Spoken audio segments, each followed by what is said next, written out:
হামিদা ওয়া মুসাল্লিয়া ওয়া মুসাল্লিমা আম্মা বাদ। সম্মানিত দর্শকবৃন্দ, আজকে আমরা জানব যে আরবি বছরের সূচনা কখন থেকে হয়েছে। আমরা সাধারণত দুটি বছর জানি এবং পুরো পৃথিবীর ভিতরে দুটি বছর প্রসিদ্ধ, অর্থাৎ একটি হলো আরবি বছর হিসাবে বর্ষপঞ্জি, আরেকটি হচ্ছে ইংরেজি বছর হিসাবে বর্ষপঞ্জি। তো ইংরেজি বছরের বর্ষপঞ্জিটা আমরা সকলে জানি, কিন্তু আরবি বছরে যে বর্ষপঞ্জিটা রয়েছে এটা আমরা অনেকেই জানি না। তো আজকে আমরা জানব আরবি বছরের সূচনা কখন থেকে হয়েছিল। তারিখে তাবারি নামক ইতিহাসের কিতাব, পাশাপাশি আল বিদায়া ওয়ান নিহায়া, এই দুই কিতাবের মধ্যে উল্লেখিত রয়েছে যে হযরত উমর রাদিয়াল্লাহু তাআলা আনহুর শাসন থেকেই হিজরতের 17তম বছর থেকে আরবি বছরের সূচনা শুরু হয়। তবে ওই কিতাবের ভিতরে যেই কিতাবের কথা উল্লেখ করলাম, সেই কিতাবের মধ্যে রয়েছে 3টা প্রেক্ষাপট হযরত উমর রাদিয়াল্লাহু তাআলার সামনে এসেছিল। যার প্রথমটি হলো হযরত উমর রাদিয়াল্লাহু তাআলা আনহু খলিফা থাকা অবস্থায় সাহাবায়ে কেরাম একটি বিচার নিয়ে আসলেন ঋণ সংক্রান্ত।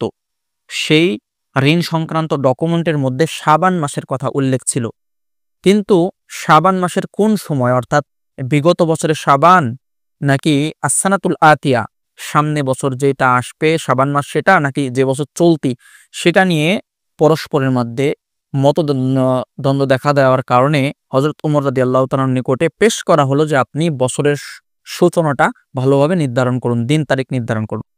দ্বিতীয় আরেকটি প্রেক্ষাপট হচ্ছে হযরত উমর রাদিয়াল্লাহু তাআলা আনহুর খলিফা থাকা অবস্থায় হযরত আবু মুসা আশআরী রাদিয়াল্লাহু তাআলা আনহুকে বসরার গভর্নর হিসেবে পাঠানো হলে উমর রাদিয়াল্লাহু তাআলা মাঝে মাঝে তার নিকটে চিঠি পাঠাতেন। তো চিঠি পাঠালে সেখানে কোনো দিন তারিখ নির্ধারণ না থাকার কারণে বিভিন্ন সমস্যার সম্মুখীন হতেন আবু মুসা আশআরী রাদিয়াল্লাহু তাআলা আনহু। তখনও তিনি বারবার আবেদন করেছিলেন উমর রাদিয়াল্লাহু তাআলা আনহুর নিকটে। এছাড়া তৃতীয় প্রেক্ষাপট যেটি, অনেক সময় সাহাবে কেরাম রিদওয়ানুল্লাহি তাআলা আলাইহিম আজমাইন আসতেন এবং উমর রাদিয়াল্লাহু তাআলা বলতেন যে আপনি খুবই দ্রুত একটি দিন তারিখের সূচনা নির্ধারণ করুন। এই প্রেক্ষাপটে হযরত উমর রাদিয়াল্লাহু তাআলা আনহু সমস্ত সাহাবাদেরকে নিয়ে একটি পরামর্শ সভার ব্যবস্থা করেন এবং পরামর্শ সভার ব্যবস্থা করার পর বিভিন্ন সাহাবী বিভিন্ন ধরনের মতামত পেশ করেন। কোন সাহাবী মতামত পেশ করেন যে পারস্যদের যেই বছরের শুরু হয় আরবি বছর, সেভাবে আমাদের সূচনা হবে। উমর রাদিয়াল্লাহু তাআলা সেটা অপছন্দ করলেন, কারণ তাদের নীতি ছিল যে কোনো বাচ্চা মৃত্যুবরণ করলে নতুন বাচ্চা আসলে আবার নতুন বছর শুরু হবে, পূর্বেরটা সব বাদ। কেউ রোমানদের বছর হিসাবে প্রস্তাব উত্থাপন করলে হযরত উমর রাদিয়াল্লাহু আনহু সেটাকে অপছন্দ করলেন, কারণ যে রোমানদের যে বিষয়টা ছিল, ওই রোমানদের সময় তারা বাদশা জুলকারনাইনের সময় থেকে নিয়ে তারা বছরের সূচনা করতেন। এই কারণে সেটাও নিষিদ্ধ ঘোষণা করা হলো। কেউ বললেন রাসূল সাল্লাল্লাহু আলাইহি ওয়াসাল্লামের জন্ম যখন থেকে শুরু তখন থেকে হিজরি বছরের সূচনা হবে। উমর রাদিয়াল্লাহু আনহু সেটাও নিষিদ্ধ করলেন, কারণ সেটা খ্রিস্টানদের সাথে মিলে যায়, কারণ খ্রিস্টানরা ঈসা আলাইহিস সালাতু ওয়াস সালামের জন্ম থেকে নিয়ে ইংরেজি বছর শুরু করেছিল। এরপরে কেউ রাসূল সাল্লাল্লাহু আলাইহি ওয়াসাল্লামের নবুয়ত প্রাপ্তির বছর থেকে, কেউ হিজরতের বছর থেকে, কেউ আবার ইন্তেকালের বছর থেকে হিজরির প্রথম সূচনা করতে চেয়েছিলেন। পরবর্তীতে সকলে মিলে পরামর্শ সভায় একত্রিত মত পোষণ করা হলো। উমর রাদিয়াল্লাহু তাআলা ঘোষণা করলেন, বাল ইউআররাখু লিমুহাজারাতি রাসূলিল্লাহি সাল্লাল্লাহু আলাইহি ওয়াসাল্লাম, বরং রাসূল সাল্লাল্লাহু আলাইহি ওয়াসাল্লামের হিজরতের বছর থেকে নিয়েই আমাদের হিজরি সন বছরের প্রথম শুরু হবে।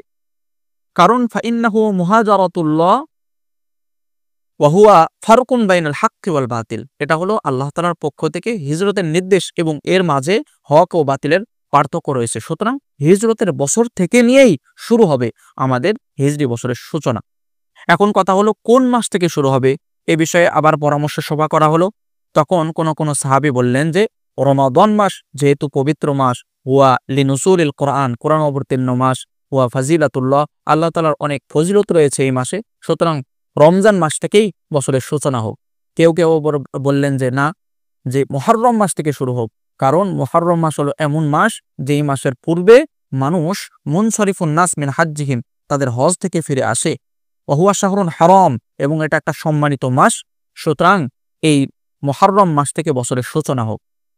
এর পরবর্তীতে সমস্ত সাহাবীদের ঐক্যমত অনুযায়ী সবশেষে এটাই নির্ধারণ করা হলো আরবি বছরের সূচনার মাস হবে মুহররম মাস, এবং এটা নির্ধারিত হয়ে গেল উমর রাদিয়াল্লাহু তাআলার শাসন খলিফা থাকা অবস্থায় যে হিজরতের 17তম বছরে এবং মুহররম মাসেই এই বছরের সূচনা হবে।